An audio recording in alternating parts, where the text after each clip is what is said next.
Bismillahirrahmanirrahim. Assalamualaikum warahmatullahi wabarakatuh. Alhamdulillah.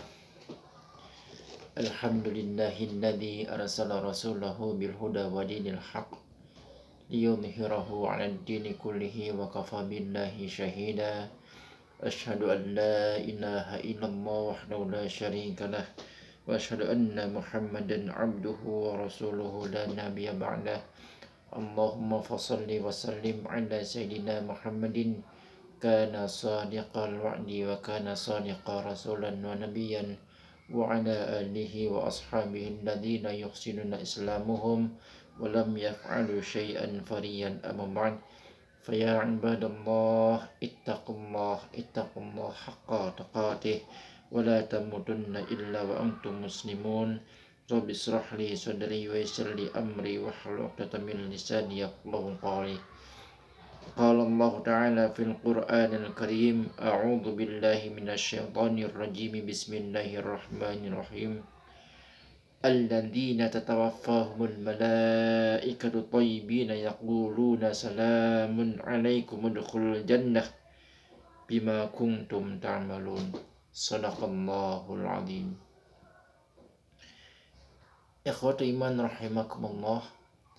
Sebelumnya mangga untuk di like, di subscribe, terus di komen dan di share konten yang saya ini.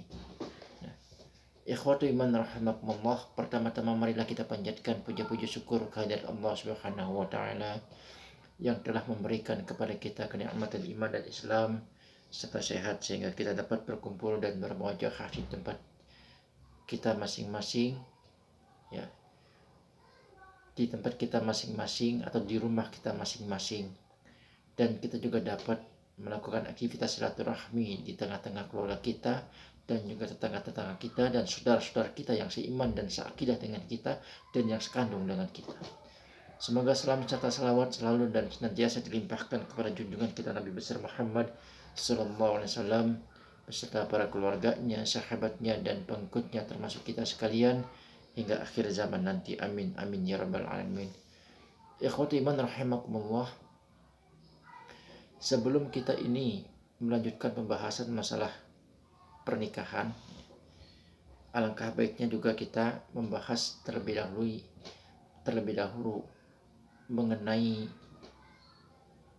batas kehidupan semua makhluk hidup, termasuk di dalamnya adalah manusia yang dinamakan ajal, yang nantinya akan diteruskan dengan adanya sakaratul maut. Nah, iman rahimakumullah, setiap manusia dan makhluk-makhluk yang lainnya yang merasakan kehidupan dunia ini itu pastinya pernah merasakan kehidupan di dunia ini, itu pasti pernah mengawali kehidupannya dan juga akan mengakhiri kehidupannya. Kita mengawali kehidupan di dunia ini yaitu ketika kita ini masih berada di alam arwah. Di alam arwah inilah kita mengawali fase kehidupan, ya, fase kehidupan di alam arwah dulu, lalu masuk di alam yang kedua yaitu alam rahim, ya, di alam kandungan di rahim ibu kita masing-masing, dan setelah kita lahir barulah kita masuk ke alam dunia. Ketika kita telah masuk hidup di alam dunia ini, ya, maka kalau tadi kita mengawali kehidupan itu dari alam arwah, ya, dan nanti akan mengakhiri kehidupan yang mengalami kehidupan yang pertama ini, ya, itu mengakhiri kehidupan yang pertama ini, yaitu yang kehidupan pertama itu dari alam arwah sampai ke alam dunia. Nanti kalau misalnya sudah masuk ke alam barzah itu mengalami kehidupan yang kedua, ya. Alam barzah itu kita mengalami kehidupan yang kedua. Kita mengalami kehidupan yang pertama itu diawali dari alam arwah dulu, dan berakhirnya kehidupan kita yang pertama itu nanti ketika kita ini sudah menghadapi sakaratul maut. Nah, ikhwatu iman rahimakumullah, kehidupan pertama yang pastinya akan kita rasakan ini, ya, ini nantinya akan berakhir. Akhir dari kehidupan pertama ini, yaitu dari alam arwah sampai ke alam dunia ini, itulah yang disebut dengan batas waktu yang telah diberikan oleh Allah Subhanahu wa Ta'ala. Batas waktu kehidupan di dunia ini, itulah yang disebut dengan ajal. Nah, jadi ajal adalah batas waktu kehidupan di dunia.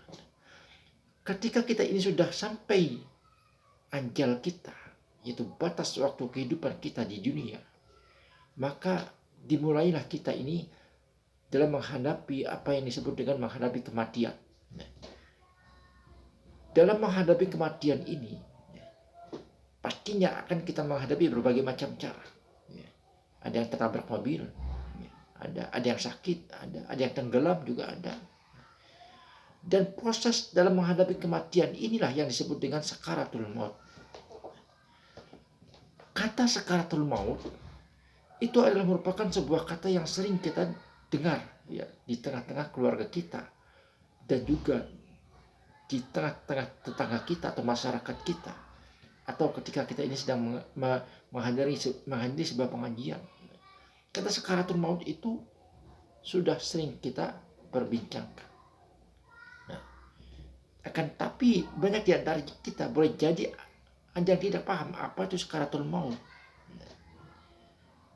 Baik, ikhwati iman rahimakumullah, sakaratul maut itu dari penjelasan pengarang tafsir jalan lain, pengarang tafsir jalan lain, sakaratul maut itu adalah jalan kesulitan di dalam menghadapi kematian, ya. Jalan kesulitan di dalam menghadapi kematian, atau bisa juga disebut dengan jalan kesulitan akibat rasa sakit yang sangat memuncak, ya. Maaf.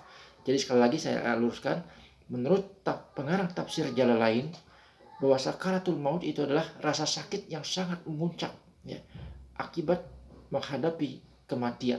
Nah, di dalam pengarang ini atau di dalam penjelasan pengarang tafsir Jalalaini ini itu telah dijelaskan bahwa rasa sakit, ya, dalam menghadapi sakaratul maut ini itu juga pernah dialami oleh baginda Nabi Muhammad SAW ketika Nabi Muhammad SAW akan wafat. Ya.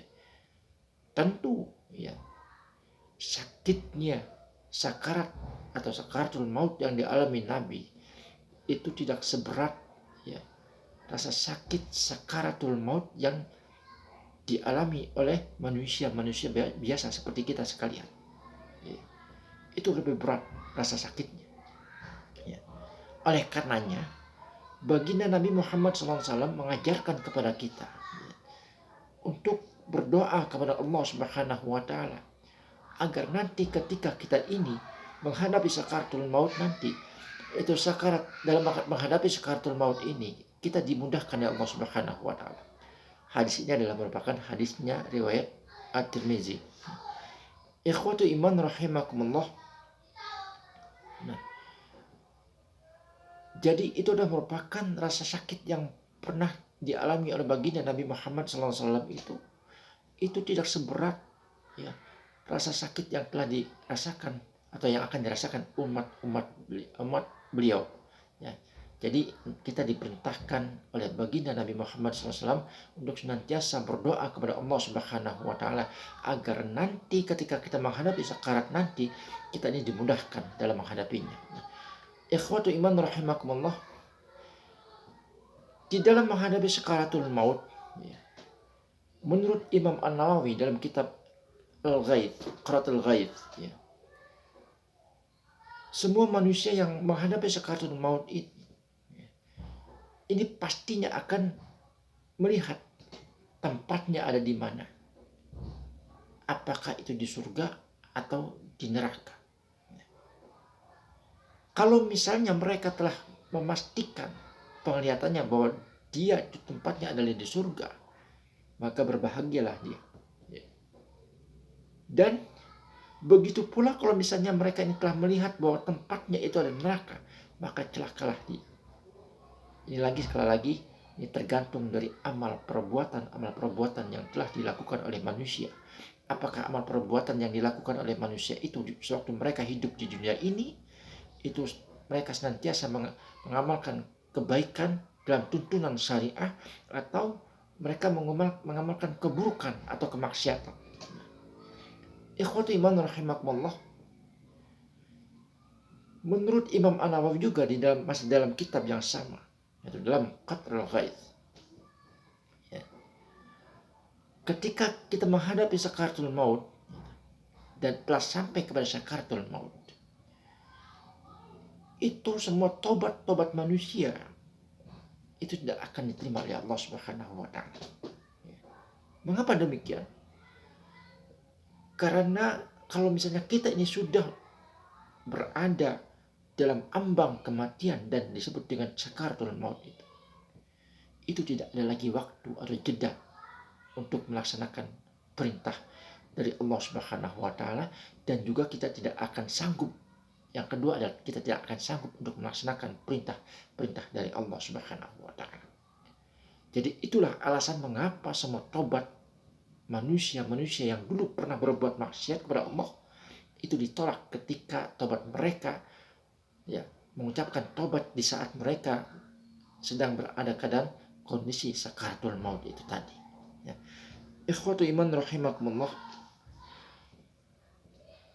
manusia yang hidup di dunia ini itu ada dua, ya. Itu ada yang beriman kepada Allah Subhanahu wa taala, ada yang kafir kepada Allah Subhanahu wa taala. Orang-orang yang beriman kepada Allah Subhanahu wa taala, nanti ketika kita ini atau orang-orang yang beriman ini menghadapi sakaratul maut ini, itu pasti para malaikat ini akan mendatangi mereka dengan keadaan yang baik-baik, ya, dalam keadaan yang baik-baik, dan menyambut mereka atau ruhnya orang-orang yang beriman ini dengan kebaikan, dan mereka pun pasti akan mengucapkan salam terhadap orang-orang yang beriman ini. Hal ini tertuang di dalam surat An-Nahl ayat 32, di mana Allah Subhanahu wa taala berfirman, Bismillahirrahmanirrahim, alladzina tatawaffahumul malaikatu thayyibina yaquluna salamun alaikum udkhulul jannah bima kuntum ta'malun. Dan orang-orang yang akan wafat, ya, nanti, dan para malaikat itu akan datang dengan kebaikan, dan mereka berkata, atau para malaikat itu berkata kepada orang-orang yang beriman ini dengan mengucapkan salamun alaikum, semoga keselamatan atas kalian, dan masuklah kalian udkhulul jannah, dan masuklah kalian ke dalam surga bima kuntum ta'malun, akibat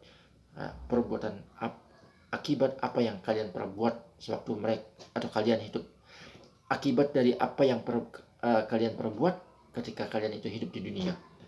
Jadi sekali lagi artinya, dan orang-orang yang diwafatkan atau orang-orang yang beriman itu yang diwafatkan oleh Allah Subhanahu wa taala, malaikat itu akan datang dalam keadaan yang baik-baik, dan para malaikat mengatakan kepada orang-orang yang beriman itu, assalamun alaikum, yaitu semoga keselamatan terhadap kalian, masuklah kalian ke dalam surga akibat daripada perbuatan yang kalian lakukan sewaktu kalian itu hidup di dunia. Nah, itulah, ya, balasan bagi orang-orang yang beriman pada Allah Subhanahu wa taala, mengenai kalau misalnya mereka ini sudah diambang kematian, para malaikat pasti akan mendatanginya dengan kebaikan dan mengucapkan salam terhadap kita dan mempersilahkan kita untuk masuk ke surga sebagai balasan terhadap semua perbuatan-perbuatan yang kita lakukan sewaktu kita ini hidup di dunia. Nah, ikhwatu iman rahimakumullah, itu saja yang bisa saya sampaikan, kurang lebihnya saya mohon maaf. Saya Iman Zakaria. Kita tutup pertemuan kita kali ini dengan membaca doa kafaratul majlis. Subhanakallahumma bihamdik, asyhadu an la ilaha illa anta, astaghfiruka wa atubu ilaik. Assalamualaikum warahmatullahi wabarakatuh.